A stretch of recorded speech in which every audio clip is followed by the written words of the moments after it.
Is this deity worth your worship? Does this deity deserve your honor? I think these are important questions to ask, and they are questions that people are afraid to ask. But honestly, deities don't just deserve our worship because of, the fact that they're deities. Even if you believe that a given deity created us, that doesn't mean that they're automatically deserving of our worship.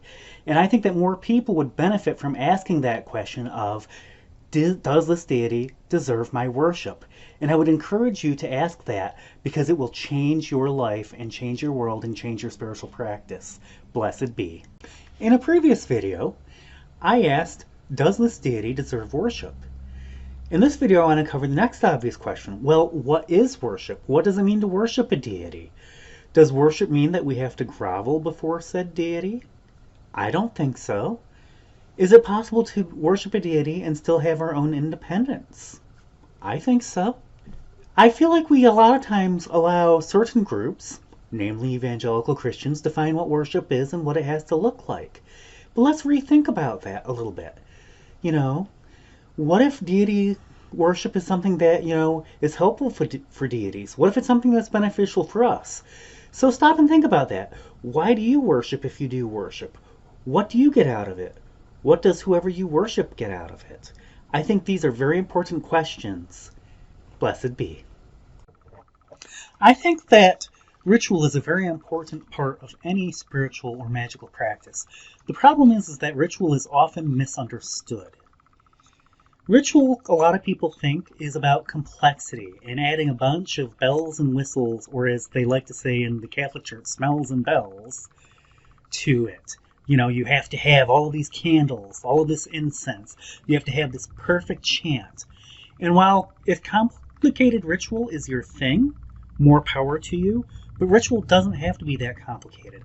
The key to ritual is repetitiveness and familiarity. And that repetition is what should build that familiarity. It's the idea that you have parts of your rite that you do roughly the same way every time. And it becomes familiar, and it builds a state of consciousness that you enter into and deepen every time you do it. To give you a perfect example of a bit of ritual in your own practice may be that when you light this one candle that's on your altar, you always say, "May the flame of passion within my soul burn as this flame burns." And every time you do that, hopefully it makes you think about the passion in your life and the joys that you find in life and helps you to seek them out and encourages you to seek them out more. That's something that becomes familiar, that becomes repetitive. Anyway, I hope that you'll think about this and consider little ways that you might add a bit of ritual to your own practice. Until next time, blessed be. People talk a lot about intent in magic a lot.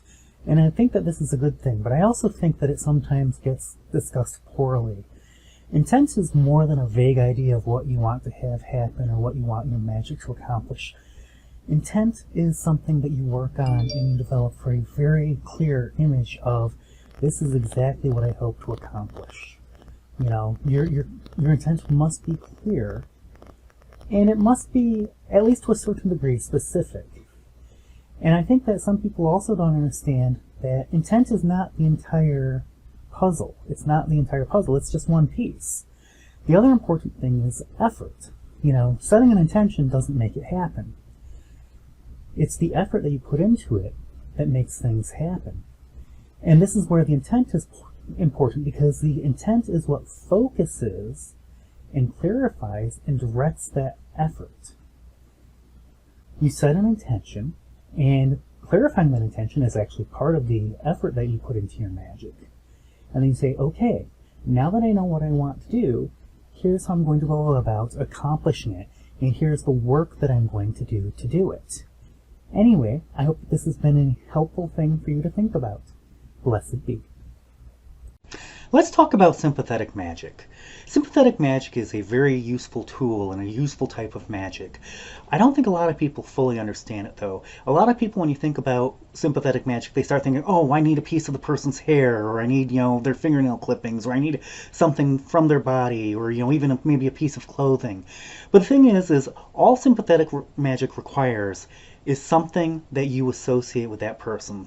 something that you can use as a stand-in for that person in your magic. It can be as simple as a photo of them. It can be as simple as a picture of them. So think about that. The other thing you want to think about is that what you do to that item can be very creative. It doesn't have to be a certain thing. The idea is that anything you do to that magical item that is standing in for the person is being done to that person. So just to give you a fun example that I don't think you will find in any spell book anywhere is, imagine that you have a person in your life that you want to shut out of your life, that you want to get rid of their influence. Well, and we'll use just a picture of each of you, one of them and one of you, and set them on your altar. And then take Legos and during your spell, build a wall out of Legos between those two pictures, constructing that magical barrier that you want between the two of you. It's that simple. And I really wish people got more creative with their spell work with things like this, because there are just so many different things you can do, and they can be quite fun, and they can be very effective. So I hope this has given you something to think about, and I hope that you have a great day. Until next time, blessed be.